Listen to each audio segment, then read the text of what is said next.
മഹാലക്ഷ്മിയുടെ പുതിയൊരു റിവ്യൂയിലേക്ക് എല്ലാ കൂട്ടുകാർക്കും സ്വാഗതം. അങ്ങനെ മാർക്കോ ആണെങ്കിൽ മഹാലക്ഷ്മിയെ കാണാനായിട്ട് ലേഖയുടെ വീട്ടിലെത്തുന്നുണ്ട്. അപ്പോൾ ലേഖ മാർക്കോനോട് പറയുന്നുണ്ട് പകൽ സമയം മുഴുവൻ മഹി മുറിയിൽ കഴിച്ചു കൂട്ടുകയാണെന്ന് പറയുമ്പോൾ മാർക്കോ പറയുന്നുണ്ട് അത് അങ്ങനെ തന്നെ മതി, രാത്രി കാലങ്ങളിൽ നമുക്ക് പുറത്തിറങ്ങി നടക്കാമെന്നുമെല്ലാം ലേഖയോട് പറയുമ്പോൾ ഇത് കേൾക്കുന്ന മഹിക്കും ലേഖയ്ക്കും ഒന്നും മനസ്സിലാകാണ്ട് നിൽക്കുകയാണ്. അതെന്താ അങ്ങനെ പറഞ്ഞതെന്ന് മഹി മാർക്കോനോട് ചോദിക്കുന്നു. അപ്പോൾ മാർക്കോ പറയുന്നുണ്ട് മഹാലക്ഷ്മി മരിച്ചു പോയെന്ന് കരുതിയേ ഇരിക്കുകയാണ് മഹാലക്ഷ്മിയുടെ ശത്രുക്കൾ എല്ലാവരും. പക്ഷേ അവർ അതുകൊണ്ടൊന്നും അടങ്ങുന്നില്ല, ചെയ്തതിനപ്പുറം ചെയ്യാനുള്ള പ്ലാനാണ് അവരെടുത്തുകൊണ്ടിരിക്കുന്നതെന്നെല്ലാം മഹാലക്ഷ്മിയോട് പറയുകയാണ്. മഹാലക്ഷ്മിയെ കാണാനില്ല എന്ന് പറഞ്ഞാൽ കേസ് അട്ടിമറിക്കാനുള്ള ശ്രമം നടക്കുകയാണ് ഇപ്പോൾ അവർക്കിടയിലെന്നെല്ലാം പറയുന്നുണ്ട്. അതുകൊണ്ട് തന്നെ നമ്മൾ വളരെയേറെ ശ്രദ്ധിക്കണമെന്ന് മാർക്കോ പറയുന്നുണ്ട്. അതുമാത്രമല്ല മരിച്ചുപോയ മഹാലക്ഷ്മിയുടെ ആത്മാവ് അവരെ നിരന്തരം ബുദ്ധിമുട്ടിപ്പിക്കുന്നതായിട്ടാണ് അവർക്ക് തോന്നേണ്ടതെന്നാണ് മാർക്കോ അവരോട് പറയുന്നത്. അവരെ നന്നായിട്ട് തന്നെ ഭയപ്പെടുത്തുകയും അവരുടെ ഹൃദയമിടിപ്പ് കൂട്ടുകയൊക്കെ എല്ലാം ചെയ്യുന്ന പരിപാടിയാണ് മഹാലക്ഷ്മി ഇനി ചെയ്യേണ്ടതെന്നാണ് മാർക്കോ പറയുന്നത്. അതുകൊണ്ട് തന്നെ രാത്രി കാലങ്ങളിൽ തന്നെയാണ് ഇനി മഹാലക്ഷ്മി ഇറങ്ങേണ്ടതെന്നും പറയുന്നു. ഇതൊക്കെ വർക്കൗട്ട് ആവോ മാർക്കോ എന്ന് ലേഖ ചോദിക്കുന്നുണ്ട്. ഒന്നിനും മടിയില്ലാത്ത ആൾക്കാരാണ്, ഒന്നിനും പേടിയുമില്ലാത്ത ആൾക്കാരാണ് അവർ. അതുകൊണ്ട് ഇങ്ങനെ പ്രേതവും ഇതൊക്കെ പറഞ്ഞ് അത് ദൈവത്തിനെ പോലും ഒരു വിശ്വാസമില്ലാത്ത ആൾക്കാരാണ്. അങ്ങനെയുള്ളവരുടെ അടുത്ത് ഈ ഒരു പ്ലാൻ വർക്കൗട്ട് ആവോ എന്ന് ചോദിക്കുന്നുണ്ട് കേട്ടോ.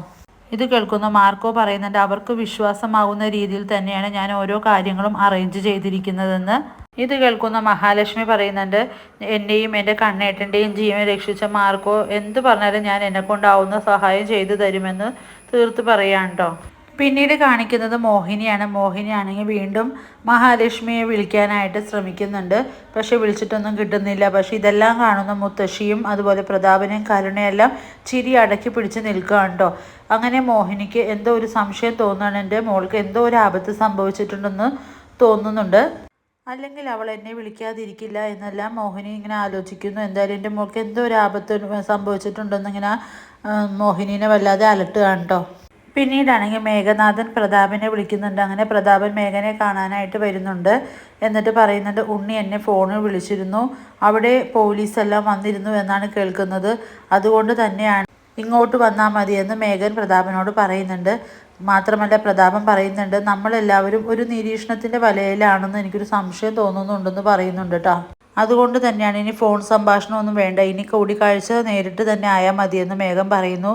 അതോടൊപ്പം പറയുന്നുണ്ട് കണ്ണൻ എന്തായാലും വെറുതെ ഇരിക്കാനൊന്നും പോകുന്നില്ല, അവൻ നമ്മളെ സംശയമുണ്ടെന്ന് തന്നെ പോലീസിനോട് അറിയിക്കും. പിന്നെ അത് കേൾക്കുന്ന പ്രതാപൻ പറയുന്നുണ്ട് എത്ര വലിയ വില കൊടുത്തിട്ടായാലും വേണ്ട ഈ കേസ് അട്ടിമറിക്കാൻ ഞാൻ ശ്രമിക്കുക തന്നെ ചെയ്യുമെന്ന് പ്രതാപനും പറയുന്നുണ്ട്.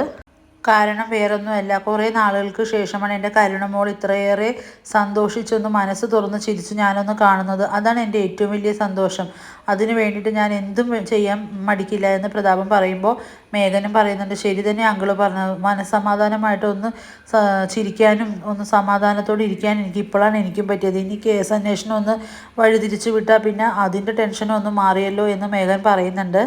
അതേസമയം ഇവരെ രണ്ടുപേരെ ഞെട്ടിച്ചുകൊണ്ട് മാർക്കോ അവിടേക്ക് എത്തുന്നുണ്ട്. അപ്പോൾ ഇവർ ചോദിക്കുന്നു നിനക്കെന്താണ് ഇവിടെ കാര്യമെന്ന് ചോദിക്കുന്നു. അപ്പോൾ പറയുന്നു ഇന്നലെ മുതൽ മഹാലക്ഷ്മിയെ കാണാനില്ല എന്നുള്ള വിവരം കണ്ണൻ എന്നെ വിളിച്ചറിയിച്ചു, അതുകൊണ്ട് എൻ്റെ രീതിയിലുള്ള അന്വേഷണം ഞാനും നടത്തുകയാണ്, നിങ്ങളാണ് ഇതിൻ്റെ പിന്നിലെങ്ങാനും ഞാൻ അറിയുകയാണെങ്കിൽ പ്രതാപ ഓർമ്മയുണ്ടല്ലോ കഴിഞ്ഞ അടിയുടെ ഓർമ്മ ഇപ്പോഴും നിൻ്റെ മനസ്സിലുണ്ടാവുമല്ലോ എന്നെല്ലാം മാർക്കോ അവരെ ഭീഷണിപ്പെടുത്തുന്നുണ്ട്. പിന്നെ മേഘനോട് പറയുന്നുണ്ട് തനിക്ക് എൻ്റെ കയ്യിൽ നിന്ന് അടിയൊന്നും കിട്ടിയിട്ടില്ല, പക്ഷെ തൻ്റെ അച്ഛനോടും ഈ അങ്കിളിനോടും ഒന്ന് ചോദിച്ചു നോക്കി അറിയാം എൻ്റെ അടിയുടെ ഗുണം എങ്ങനെയാണെന്ന്, അത് മനസ്സിലാക്കിയിരിക്കുന്നത് നിങ്ങൾക്കും നല്ലതാണെന്ന് മേഘനോടായിട്ട് പറയുന്നുണ്ട് മാർക്കോ. അങ്ങനെ ഇനി വരാനിരിക്കുന്ന എപ്പിസോഡ് വളരെ ത്രില്ലിംഗായ എപ്പിസോഡുകളാണ്, നമുക്ക് കാത്തിരുന്ന് കാണാം. വീഡിയോസ് ഇഷ്ടമാവുകയാണെങ്കിൽ ലൈക്ക് ചെയ്യുക, സബ്സ്ക്രൈബ് ചെയ്യുക.